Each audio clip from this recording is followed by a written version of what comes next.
ఆవిడ పతివ్రతా స్థాయికి కట్టుబడి మాత్రమే జోక్యం చేసుకుంటుంది. అది దాక్షాయణీ తత్వం యొక్క సందేశం. అందుకే ఆవిడంది ఒకసారి అలా మేడ మీదకి వెళ్ళింది. ఓహో ఋషులు వెళ్ళిపోతున్నారు దివ్య విమానాల్లో, దేవర్షులు వెళుతున్నారు, మహర్షులు వెళుతున్నారు, చూసింది. కిందకొచ్చి శివుడి దగ్గరికి వెళ్ళింది. ఆవిడంది, చూశారా, కావున ఆ యజ్ఞమునకు ఈ విభుదగణంబులర్ధియే గెదరదిగో దేవా మనమిప్పుడచటికి పోవలనను కోర్కె నాకు పుట్టెడు అభవా అంది. ఎంత అందంగా మాట్లాడిందో చూడండి ఇల్లాలిగా. కావున, దేనికి కావున? మా నాన్నగారు అక్కడ యజ్ఞం చేస్తున్నారు, ఎక్కడ దక్షుణ్ణి నిందించలేదు ఆవిడ. ఆ యజ్ఞమునకు ఈ విభుదగణంబులర్ధియే గెదరదిగో, ఇదిగో ఈ దేవర్షులు, ఋషులు, మహర్షులు వీళ్ళందరూ పెడుతున్నారు. దేనికి పెడుతున్నారు? అర్ధి. మా నాన్న దక్ష ప్రజాపతి ఇచ్చే తాంబూలాల కోసం పెడుతున్నారు. అంతర్లీనంగా దెప్పి పొడిచింది, వీళ్ళ జ్ఞానం మట్టి కరిచిందని. కాబట్టి అలా వాళ్ళు ఎడుతున్నారే, దేవా మనమిప్పుడచటికి పోవలనను కోర్కె నాకు పుట్టెడు అభవా, మా తండ్రి యజ్ఞం చేస్తుంటే ఇంతమంది వెడుతున్నారే, మన ఇద్దరం వెళ్ళొద్దు, కాబట్టి మనం కూడా వెడదామండి అంది. ఒక ఆడపిల్ల ఎలా మాట్లాడుతుందో అలాగే మాట్లాడి, మా నాన్నగారు చేసే యజ్ఞం చూడడానికి నా చెల్లెళ్ళు అందరు వస్తారు, మా మరుదులు వస్తారు, మనకు అంత ఖాళీ ఉండదు అంతమంది ఇంటికి వెళ్ళడానికి, ఒక్కసారి నాన్నగారి ఇంటికి వెడితే అందరినీ చూసేయచ్చు, అందుకని వెడదాం వస్తారా అంది. ఆయన ఒక్కసారి కళ్ళు మూసి ఆలోచించి అన్నాడు, మనని పిలవలేదుగా అన్నాడు. అంటే ఆవిడ వెంటనే ధర్మం చెప్పింది. అనయము పిలువకయుండన్ చన అనుచితం అందువేని జనక గురు సుహృత్ జననాయక గేహములకు చనుచుందురు పిలువకున్న సజ్జనులధిపా. నీకు తెలియని ధర్మమా పరమేశ్వర? ఈశాన సర్వ విద్యానాం ఈశ్వర సర్వభూతానాం బ్రహ్మాధిపతి బ్రహ్మణోధిపతి బ్రహ్మా శివోమే అస్తు సదాశివోం. మీరు సమస్త శాస్త్రములు మీ యందే ఉంటాయి. పిలవకపోయినా 4 ఇళ్లకెళ్ళచ్చు. జనక, కన్న తండ్రి ఇంట్లో ఏదైనా జరుగుతుంటే ఆ పిల్లని పిలవలేదు అని ఆ పిల్ల రాకుండా ఉండకూడదు, అల్లుడు గారు రాకుండా ఉండకూడదు, కూతురు అల్లుడు పిలుపు లేకుండా వచ్చేసేయచ్చు. ఎందుచేత అంటే ఒక్కటే కారణం, కూతురు దానం ఇచ్చేటప్పుడు చతుర్థి విభక్తి వేయలేదు కాబట్టి తండ్రి గారికి అధికారం ఉంది. 2, అల్లుడు గారు పుత్రపంచకంలో ఒకడవుతాడు, 5గురిలో ఒకడవుతాడు, అందుకే మధుపర్కం ఇస్తుంది. మధుపర్కం అంటే ఆ జరియంచు బట్ట కాదు, తేనె నెయ్యి కలిపి అత్తగారు మామగారు ఇస్తారు. అంటే నాయన ఇవాళ నుంచి నాకు 5 రకములైన కొడుకులు ఉంటారు, అందులో నువ్వు కూడా నాకు కొడుకు అవుతావు అత్తమామలకి. పుత్రపంచకంలో అల్లుడు కూడా కొడుకు వరుసలోకి వస్తాడు. అందుకే మామగారికి ఒంట్లో బాగోలేకపోతే చేయి పట్టుకోవడానికి, హాస్పిటల్కి తీసుకెళ్ళడానికి, తీసుకురావడానికి, అత్తమామల సేవ చేసి తరించడానికి మార్గం ఉంది. తప్పేం లేదు, అత్తగారికి మామగారికి ఉపకారం చెయ్యొచ్చు, అంతేకాని నాకెందుకండి అనకూడదు. కాబట్టి అనయము పిలువకయుండన్, పిలవకపోయినా 4 ఇళ్లకు వెళ్ళాలి. జనక, తండ్రి గారింటికి వెళ్ళాలి.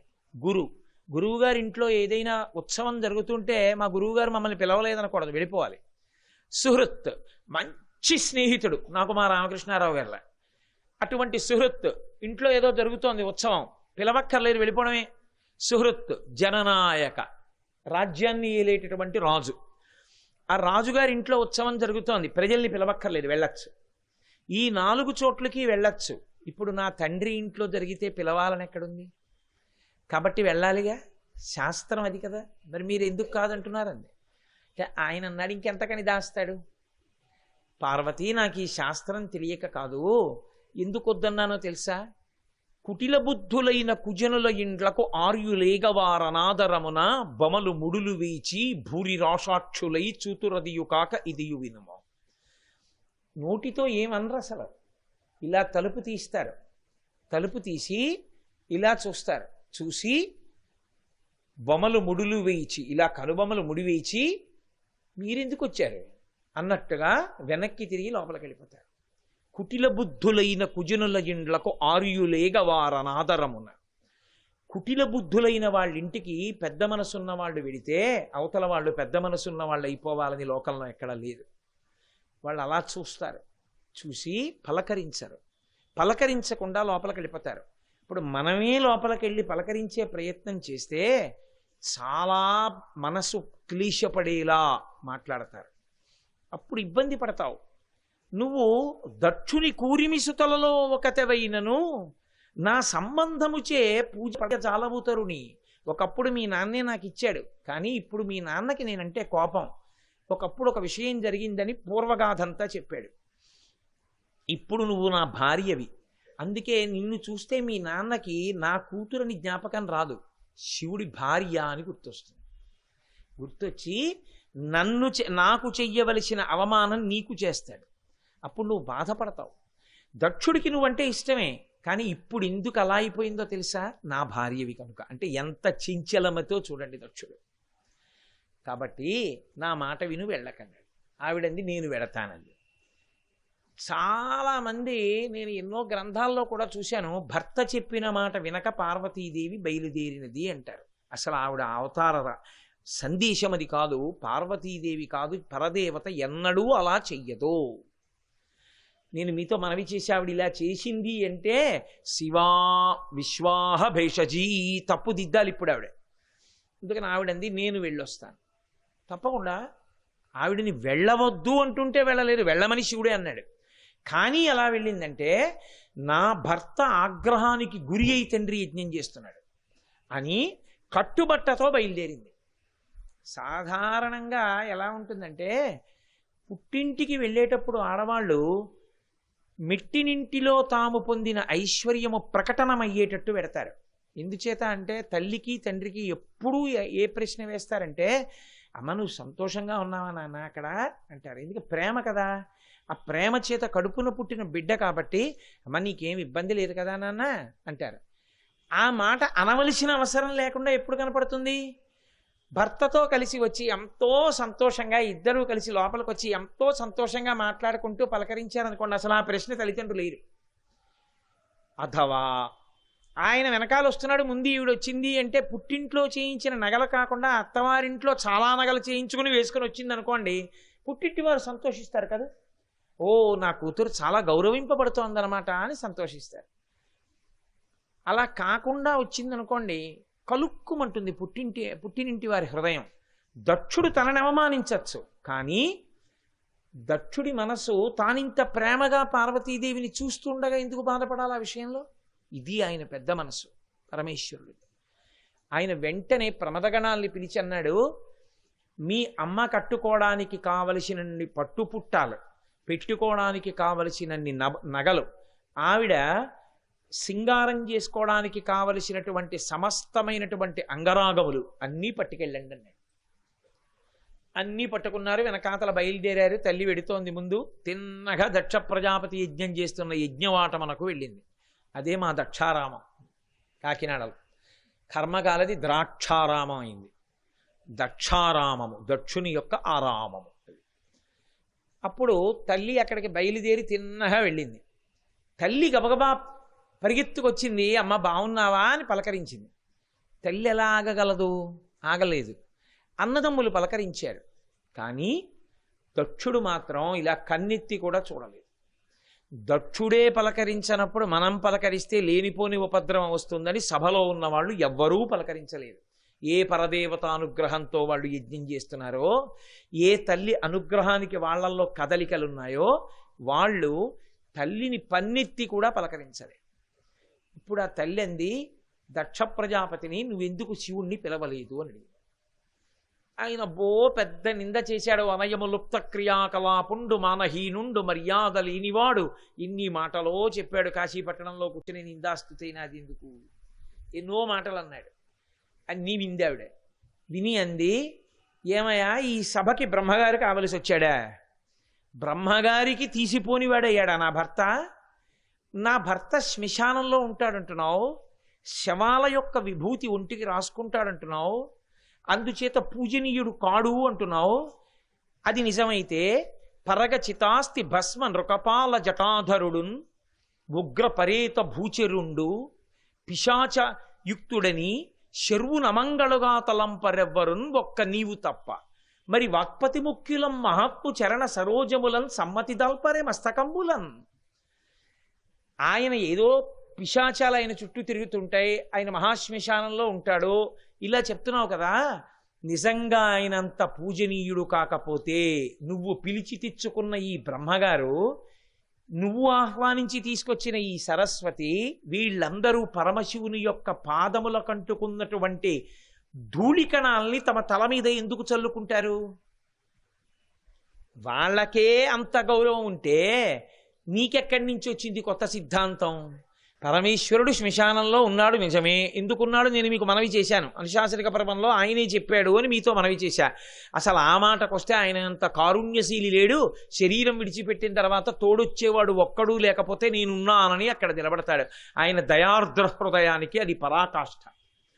అటువంటి పరమేశ్వరుడు శర్వుడు. ఆయన శర్వుడు అంటే ఈ భూమిలో నుండి వచ్చేటటువంటి సమస్త సంపద ఆయన అనుగ్రహము చేతనే వస్తుంది. మీరు చూడండి, ఇవాళ నేను ఇలా ఉన్నాను. ఎందువల్ల ఉన్నాను? మధ్యాహ్నం కాస్త అన్నం తిన్నాను. అన్నం ఎలా తిన్నాను? ఎక్కడో వరి పండింది, ఆ బియ్యం తీసుకొచ్చాం, నీళ్ళల్లో పోసాను. నీళ్ళు ఎక్కడివి? ఆయనే. సంజీవనం సమస్తస్య జగత సలిలాత్మిక భవ ఇత్యుచ్యతే మూర్తిర్భవస్య పరమాత్మనః. లింగపురాణం చెప్తోంది. భవ అన్న పేరుతో లోకాన్ని బతికించడానికి నీటి రూపంలో శివుడు ఉంటాడు. అగ్ని ఆయన శాసనం. నువ్వు ప్రతి ఇంట్లోనూ వంట బ్రాహ్మణుడిగా ఉండు అని. అందుకని అగ్నిహోత్రుడు ఉడికిస్తున్నాడు. అగ్నిహోత్రుడు ఉడికిస్తే నీటి రూపంలో ఆయనే ఉండి భూమిలోంచి వరి పండేటట్టుగా చేసి అన్నం ఇచ్చి తినేటట్టు చేసి అన్నపూర్ణమ్మ అది సప్తధాతువుల్లో కలిసేటట్టు చేస్తే సాయంకాలం నేను ఉపన్యాసం చెప్పాను. లేకపోతే ఉపన్యాసం ఎక్కడ, నీరసం వచ్చి ఎక్కడ పడున్నాను? ఏ గదిలోనూ. కాబట్టి శర్వుడు అంటే ఒకటి నేనున్నాను, భవతి అంటారు. ఉన్నాను అన్నదానికి కారణం బయట పోషించిన పదార్థములన్నీ ఆయన అనుగ్రహం. పోషింపబడమే కాదు, భోగములన్నీ ఆయన అనుగ్రహం. నేను కారులో ఎక్కడికో వెళ్ళాను, విశ్వనాథ మందిరానికి. కారు తయారు చేసేటటువంటి ఇనుము ఎక్కడిది? భూమిలోంచి వచ్చింది, ఇనప ఖనిజం. ఆ కారులో పోయడానికి కావలసిన పెట్రోల్ ఎక్కడిది? భూమిలోంచి వచ్చింది. ఇప్పుడు ఆ పెట్రోలు ఇనుము కలిస్తే కదూ కారు అయింది. ఆ రెండూ భూమిలోంచి వచ్చాయి. అంటే భోగములన్నీ భూమిలోంచే వచ్చాయి. నిలబడడానికి కావలసినవన్నీ భూమిలోంచే వచ్చాయి. నిలబడడానికి కావలసినవి, భోగాలకి కావలసినవి పరమేశ్వరుడై ఉన్నాడు. నువ్వు చేసే యజ్ఞం, అందులోని సృక్కు, అందులో వాడుతున్నటువంటి స్రవం. రుద్రంలో అభిషేక మంత్రాల్లో చెప్తారు స్వామి గురించి, ఇవన్నీ పరమశివ స్వరూపాలే అని. ఆ యజ్ఞశాల, నీ బతుకు, నువ్వు ఉన్నానండం, నువ్వు మాట్లాడడం, నువ్వు తినడం, నువ్వు ఇస్తున్న హవిస్సు, ఇవన్నీ శివుడు. శివుడు వద్దండం ఏమిట్రా? శివుడు లేకుండా అసలు యజ్ఞం ఉంటుందా? దేనికి అవమానించావు శివుణ్ణి అని ఆవిడ అడిగి, దక్షుడు మనసు మార్చుకోకపోతే ఆవిడ ఒక మాట అంది. ఇప్పుడు తన తప్పు తాను దిద్దుకుంటాడేమో ఒక అవకాశం ఇచ్చింది.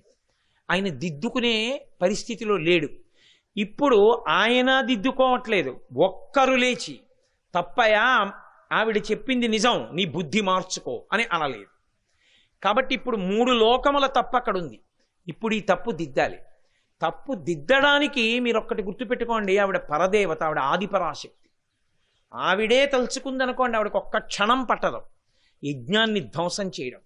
కానీ ఒక కన్న కుమార్తెగా, వేరొకరి భార్యగా, ఆ ఇంటికి పుట్టింటికి వచ్చిన ఆడపిల్లగా దక్షయజ్ఞ ధ్వంసం ఆవిడ చెయ్యదు. ఎందుకంటే ఎక్కడెక్కడ ఇటువంటిది ఉంటుందో అక్కడక్కడ ఆవిడ సాక్షి మాత్రమే.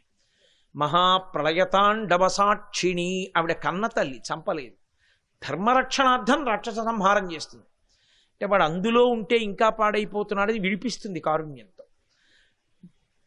ఇప్పుడు ఆవిడే చంపేస్తే అర్థం లేదు, కానీ 3 భువనములకు పాఠం చెప్పాలి. అందుకని ఆవిడంది, నరుడు అజ్ఞానమునం భుజించిన జుగుప్సంబైన యన్నంబు సయ్యన వెళ్ళించి పవిత్రుడైన గతి దుష్టాత్ముండవై ఈశ్వరున్ అఘను నిందించిన నీ తనూభవ అనంగా ఓర్వ.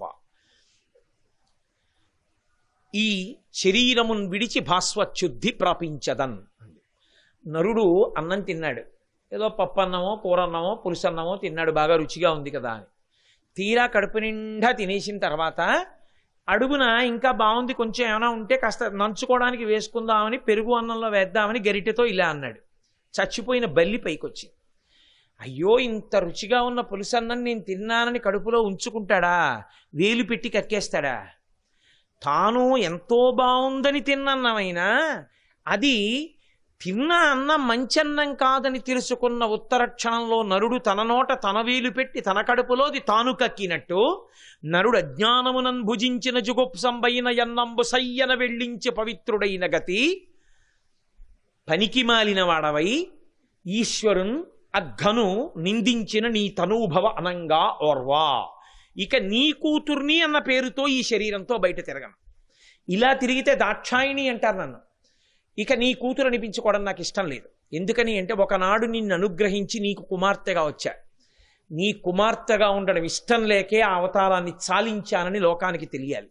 అందుకే నేను ఈ అవతారాన్ని చాలించేస్తున్నాను అని వెంటనే ఆవిడ యోగాగ్నిని రగల్కొల్పి అందులో భాస్వచ్యుద్ధి ప్రాపించదన్ అని ఆ అగ్నిహోత్రంలో దుముకి వెంటనే శరీరాన్ని విడిచిపెట్టేసి. అందుకు నావిండి సతీదేవి అన్నారు. మహాపాతివ్రత్యమున్న తల్లి ఆవిడ భర్త నిందని కూడా ఆమె అంగీకరించలేదు. ఇప్పుడు ఆవిడ శరీరాన్ని విడిచిపెట్టేస్తూ చిట్ట చివరి సందేశాన్ని ఇచ్చింది లోకానికి. మనం చూడండి, ఓ మాట అంటుంటాం మరణవాంగ్మూలము అని. చనిపోయే ముందు ఒక వ్యక్తి ఒక మాట చెప్పాడనుకోండి, ఇంకా అది సత్యము అనే నమ్ముతుంది న్యాయస్థానం. అలాగే సతీదేవిగా అవతారాన్ని చాలించేస్తూ ఆవిడ ఒక సందేశాన్ని దక్షుణ్ణి అడ్డుపెట్టి లోకానికి చెప్పి వెళ్ళిపోయింది. భవోనహోద్వేష్టి శివం శివేతరహ.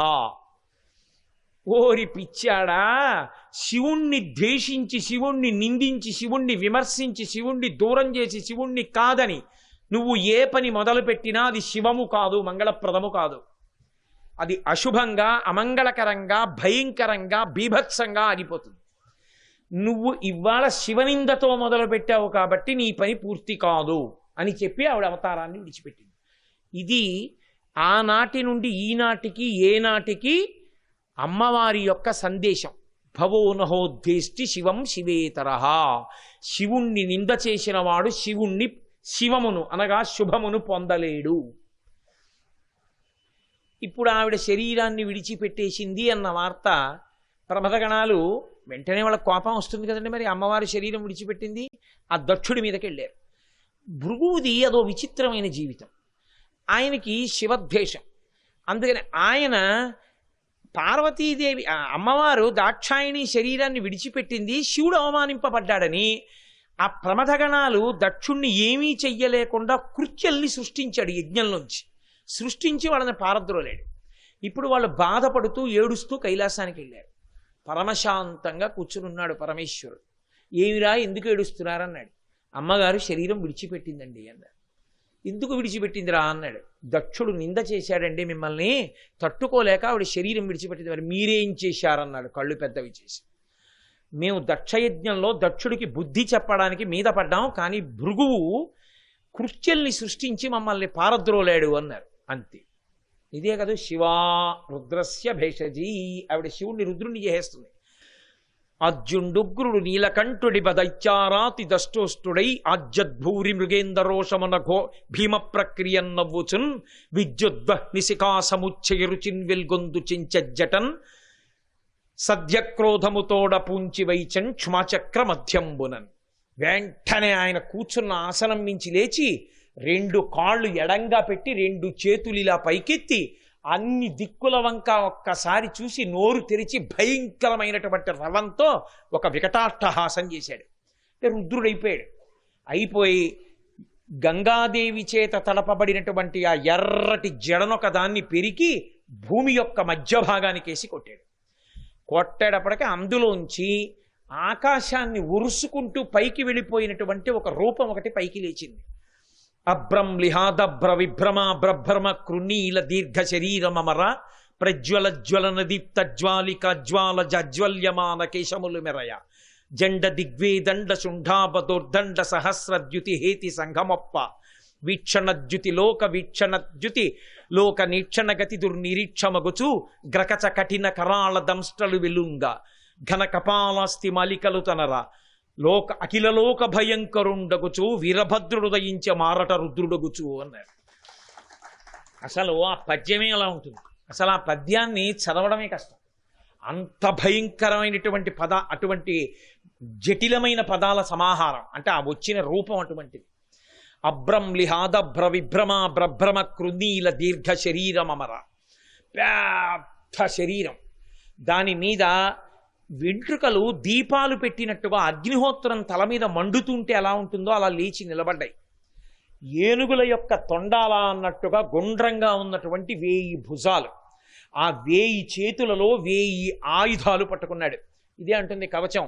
ఓం నమో భగవతే సదాశివాయ సకలతత్వ విదూరాయ సకల లోకైక కర్త్రే సకల లోకైక హర్త్రే సకల లోకైక సంహర్త్రే సకల లోకైక సాక్షిణే సకల నిగమ గుహ్యాయ సకల లోకైక వరప్రదాయ సకల దురితార్తి భంజనాయ సకల జగదభయంకరాయ శశాంక శేఖరాయ శాశ్వత నిజావాసాయ నిరావాసాయ నిరామయాయ నిరాతంకాయ నిష్కలంకాయ నిష్ప్రపంచాయ నిర్ద్వంద్వాయ నిర్మమాయ నిర్మలాయ నిర్గుణాయ నిరుపమ విభవాయ నిత్యశుద్ధ బుద్ధ పరిపూర్ణ సచ్చిదానందద్వైత పరమ ప్రకాశాయ పరమశాంత ప్రకాశాయ తేజోరూపాయ తేజోమయాయ తేజోధిపతయే జయ జయ జయ మహారుద్ర మహారౌద్ర వీరభద్రావతార మహాభైరవ కాలభైరవ కల్పాంత భైరవ కపాలమాలాధర కట్వాంగ ఖడ్గ చర్మ పరచు పాచంకుశ ఢమరుక మృగశూల చాప బాణ గదాశక్తి బిందివాల తోమర ముసల ముసుండి ముద్గర ప్రాస పరిగ పట్టిశ శతగ్ని చక్రాద్యాయుధ భీషణకర సహస్ర దంస్ట్రా కరాళవతన వికటాట్టహాస విస్ఫాటిత బ్రహ్మాండ మండల నాగేంద్రహార నాగేంద్ర వలయ నాగేంద్ర చర్మ ధర మృడ మృత్యుంజయ త్రయంబక సదాశివ అని ఆ స్తోత్రం చేస్తుంది ఆ శివకవచం. అలా అన్ని బాహువులతో ఒక్కసారి అన్ని ఆయుధాలతో పైకి లేచాడు. ఆయనే వీరభద్రుడు. ఆయన లేచి అడుగులు వేస్తుంటే భూమి అంతా కంపించిపోయింది. అనగుడు రుద్రుచేరి ముదమార ప్రదక్షిణమాచరించి ఒక్కసారి లేచి తండ్రికి ప్రదక్షిణం చేసి నేల మీద పడి నమస్కరించి నించున్నాడు. తండ్రి, ఏమి ఆజ్ఞ, నన్ను ఎందుకు సృజించావు అన్నాడు. దక్షయజ్ఞాన్ని ధ్వంసం చెయ్యి, మర్యాద తప్పిన యజ్ఞం ఆ యజ్ఞం, వెళ్ళి దాన్ని ధ్వంసం చెయ్యి అన్నాడు. అంతే బయలుదేరాడు మహానుభావుడు. ఆయన వస్తుంటేనే ఆయన వెనకాతల నవదుర్గలు వెళ్ళారు. వీరభద్రావతారం ఆవిర్భవించినటువంటి విషయాన్ని ఒక్కసారి స్మరించినా విన్నా ఉత్తర క్షణంలో సంకటం ఎగిరిపోతుంది. చీకట్లో భయంలో వెడుతున్నప్పుడు ఎప్పుడైనా భయం వేస్తే వీరభద్రావతారాన్ని కానీ స్మరిస్తే ఉత్తర క్షణంలో సంకటాలన్నీ ఎగిరిపోతాయి. అంతటి మహానుభావుడు. అక్కడే మునిమండలి అని మా కాకినాడ దగ్గర ఉన్నటువంటి గ్రామంలో ఇప్పుడు మురమళ్ళ అంటారు. అక్కడికి వచ్చి మహానుభావుడు ఆ దక్షయజ్ఞాన్ని అంతటినీ కూడా ధ్వంసం చేశాడు. కనపడిన వాళ్ళందరినీ పడగొట్టాడు. ఆఖరికి దక్షుణ్ణి పడగొట్టి తలని గిరగిరగిరగిర తిప్పి వేరు చేసి యజ్ఞగుండంలో పారేశాడు. ఆ భృగువు యొక్క గడ్డాలు మీసాలు పెరికేస్తే నిత్తురోడుతూ పారిపోయాడు. ప్రపంచంలో మొట్టమొదటిసారి దక్షయజ్ఞంలో యజ్ఞ దేవత యజ్ఞాగ్ని పైకి లేచి ఉత్తర దిక్కుగా హిమాలయాల వైపుకు పారిపోయింది. దక్షారామం అంత గొప్ప క్షేత్రం. అక్కడ మహానుభావుడు భీమేశ్వరుడై కూర్చుని ఉంటాడు. ఇంతమందిని సంహరించిన తరువాత తన పెద్ద కత్తి పట్టుకెళ్ళి, అదిగో రాజమండ్రి దగ్గర ఉన్నటువంటి పట్టిసం అంటారు, అక్కడికే వెళ్ళి తన కత్తిని కడిగాడు. పట్టిసాన్ని అక్కడ నిత్తుటి ఖడ్గాన్ని కడిగాడు కాబట్టి ఆ తీర్థానికి పట్టిస తీర్థం అని పేరు. అక్కడే శివాలయం ఉంటుంది, అందులో శివలింగ స్వరూపంలా ఉంటాడు. అక్కడే ఎంతకీ ఆయన శాంతించకపోతే అమ్మవారి పనుపున భద్రకాళీ స్వరూపం వచ్చి ఆయన్ని శాంతింపచేస్తే కన్యారూపంలో గోదావరిలోంచి బయటికి వస్తే ఇద్దరు చెయ్యి పట్టుకుని వెళ్ళి మునిమండలి, మురమళ్ళ అంటున్నారు ఇప్పుడు, ఆ మునిమండలి దగ్గరికి వెళ్ళి కళ్యాణం చేయమంటే కళ్యాణం చేశారు. ఏకపీఠం మీద ఉంటారు శివలింగము భద్రకాళి కూడా. అక్కడికి వెళ్ళి కళ్యాణం చేసుకున్న వాళ్ళందరికీ పెళ్ళైపోతుంది, ఎటువంటి వాళ్ళకి కూడా. ఇప్పటికీ మురమళ్ళ వెళ్ళి పెళ్లి చేస్తే కళ్యాణం అయిపోయిందని లెక్కే, పెళ్ళి అయిపోయిందని లెక్కే. అంత గొప్ప క్షేత్రం. నిత్య కళ్యాణం, పచ్చతోరణం. రాత్రి 2 గంటలకి కొంగుముడి వేసుకుని కొత్త దంపతులు దర్శనానికి వస్తే తలుపులు తీసి దర్శనమిస్తారు పరమేశ్వరుడు. అంత గొప్ప క్షేత్రం. మా మోహన్ రావు గారికి ప్రాణం, ఎన్ని చేశారో ఆయన క్షేత్రానికి. కాబట్టి అంత గొప్ప క్షేత్రం మురమళ్ళ. అటువంటి వీరభద్రావతారం దక్షయజ్ఞాన్ని అంతటినీ కూడా ధ్వంసం చేసింది. అప్పుడు దేవతలందరూ బ్రహ్మగారి దగ్గరికి పరిగెత్తారు. అబ్బో, శ్రీనాథుడు ఎంత వర్ణించాడో. సరస్వతీదేవి వీణ వాయిస్తూ కనపడితే వీరభద్రుడి దగ్గరికి వెళ్ళాడు. ఆవిడ కళ్ళు మూసుకొని వీణ వాయిస్తూ ఇలా కళ్ళు తెరిచి చూసింది. ఆయన హడిలిపోయింది. నీకెందుకమ్మా యజ్ఞాలని ముక్కు పట్టుకు గిల్లేశాడు. అక్కడే సరస్వతీదేవి ముక్కు ఊడిపోయింది. సూర్యుడికి పళ్ళు పీకేశాడు. అప్పటి నుంచి ఆయనకి పాయసం నైవేద్యం. పూషదంతభిదవ్యగ్రోదక్షాధర హరోహర భగనేత్రభిదవ్యక్త సహస్రాక్ష సహస్రపాత్ అని శివాష్టోత్తరం. ఇంతమంది దేవతల్ని దండిస్తే బ్రహ్మగారి దగ్గరికి వెడితే బ్రహ్మగారు దేవతలందరినీ చూసి శివుడి జోలికి మీరెందుకు వెళ్ళారా అని బుద్ధి చెప్పిన తర్వాత మళ్ళీ కైలాసానికి వెళ్ళారు. అప్పటికైనా అయిపోయింది చేయవలసిన పని. దక్షిణామూర్తిగా మౌనం వ్యాఖ్య ప్రకటిత పరబ్రహ్మతత్వం యువానం వర్షిష్టాంతేవ సదృశగణైరవృతం బ్రహ్మనిష్టై ఆచార్యేంద్రం కరకలిత చిన్ముద్రమానందరూపం స్వాత్మారామం ముదితబదనం దక్షిణామూర్తి మీడే. చిన్ముద్ర పట్టి కూర్చునున్నాడు. అందరూ వెళ్ళారు, ఆయన దగ్గర ఏడిచారు. ఏడిస్తే ఆయన అన్నాడు, దయార్ద్ర హృదయుడు కదండి, ఆవిడే మళ్ళీ ఆయన్ని శివుడిగా మార్చేస్తుంది. అందుకే ఇన్ని తప్పులు చేసిన వాళ్ళందరినీ కాల్చడానికి సముద్రంలోంచి అగ్నిహోత్రం వచ్చింది క్షీరసాగర మథనంలో. అప్పుడు వీళ్ళందరూ పరిగెత్తారు. ఏమనాలి పార్వతీదేవి అప్పుడు, ఈ పనికి మాలిన వాళ్ళందరే నిరీశ్వర యాగం చేశారండి, మీరు పుచ్చుకోకండి వాళ్ళని కాల్చనివ్వండి అనాలి కదా. ఆవిడ శివా విశ్వస్య భేషజీ, పిల్లలకి ఎప్పుడు ఆపదొస్తే అప్పుడు ఆదుకుంటుంది అమ్మవారు. అందుకే అప్పుడు ఆవిడ మళ్ళీ శివుణ్ణి మీరు చేయకపోతే ఎవరు చేస్తారు ఉపకారం, చెయ్యండి అంటుంది. ఇన్ని మాటలు ఒక్కసారి రారా ఒక్కసారి రారా ఒక్కసారి రారా చూడాలనుందని పిలిచాను పెద్దవాడిని, వచ్చాడా? ఒక్కసారి రాలేదు. కానీ ఇప్పుడు వాడికి కామెర్లు వచ్చాయిట, నాన్నగారంటే ఒక్కసారి రండి అని నన్ను అంటున్నాడు. ఇప్పుడు నేను పనికొచ్చానా అంటాడు తండ్రి. ఏమిటండి ఆ మాటలు, పిల్లాడంటే ఏదో తెలియక చేశాడు, మీరు తండ్రి అదేంటి అలా అంటారు? నిజంగా మీరు ఉండగలరా వెళ్లకుండా? ఎందుకు వచ్చిన మాటలు కానీ సదండి పెట్టి 4 పంచాలు పడేసుకోండి అంటుంది. ఆవిడే మళ్ళీ ఆయన్ని శివుణ్ణి చేస్తూ ఉంటుంది. శ్రీ ఉమామహేశ్వర పరబ్రహ్మార్పణమస్తు. స్వస్తి.